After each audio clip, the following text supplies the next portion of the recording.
अभी आप देख रहे हो पूरा प्लॉट अनार का नया प्लांटेशन लगा है। तो नया प्लांटेशन जो भी फार्मर कर रहा है उसे क्या क्या करना है, तो सबसे पहले बात बता दूं, जब भी आप प्लांटेशन करते हो तो रेगुलरली जो आप इरिगेशन देते हो, मतलब पानी देते हो, तो उसमें क्या है कि खरपतवार भी निकलता है। तो अक्सर फार्मर क्या करता है कि खरपतवार रहने देता है, लेकिन जो खरपतवार है वो समयसर उसको निकाल देना है। जो आप नहीं निकालोगे तो उसकी जो प्लांट की जो ग्रोथ होती है वो अक्सर रुक जाती है। तो आप एक काम वो रेगुलरली करना है।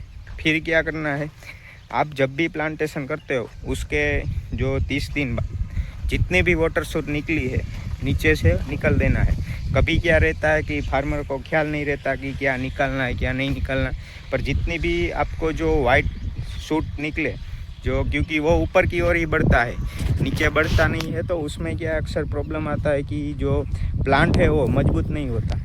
तो उसको क्या है कि समयसर निकाल देना है।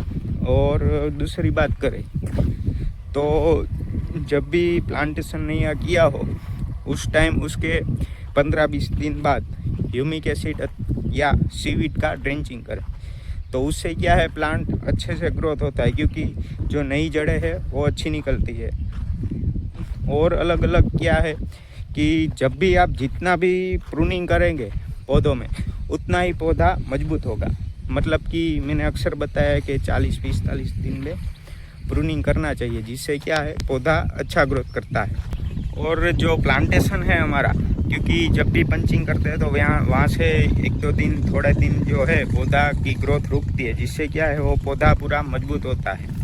तो आपको रेगुलरली प्रूनिंग करना है। और फर्टिलाइज़र की बात करें तो आप 19-19-19 का स्प्रे कर सकते हो, और महीने में एक बार मिक्स माइक्रो का भी स्प्रे कर सकते हो। और अलग से मान लो कि ज़्यादा जो आपको फॉस्फोरस या कोई अलग न्यूट्रिएंट देना है तो वो भी आप दे सकते हो। लेकिन ज़्यादातर तो आप मान लो कि 13-40-13 है, 19-19-19 है, वो दोगे तो भी चलेगा। लेकिन आपको एक बात फिर से बता रहा हूँ कि जो भी नई वाटर शूट है वो निकलती है उसको रेगुलरली आपको कटिंग करना है, क्योंकि जो आप कट नहीं करते हो तो ऊपर की ओर ही बढ़ता जाता है और ग्रोथ में आपको दिक्कत करता है, क्योंकि वो बढ़ जाता है और दूसरी शाखाएं का ग्रोथ रुक जाता है।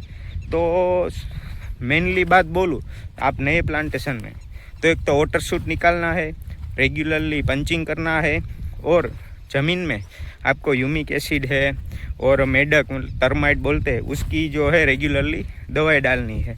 और आप जितना भी पोषण देंगे, मतलब कि न्यूट्रिएंट दोगे, जैसे कि 19-19 है, 13-40-13 है, तो उससे क्या होगा कि आपका पौधा है वो अच्छे से ग्रोथ करेगा। वरना आप मान लो कि आपने स्टार्टिंग में, मतलब जब भी प्लांटेशन किया है तब भी आप मान लो कि गोबर खाद अच्छा दे दो, तो न्यूट्रिएंट आप मान लो कि 1-2 महीने नहीं दोगे तो भी चलेगा, क्योंकि आपको बेसल डोज में डीएपी है वो सब दे दोगे तो वो उसकी ज़रूरत नहीं रहेगी। तो और क्या क्या करना है वो मैं आपको वीडियो वाइज बताते रहूँगा।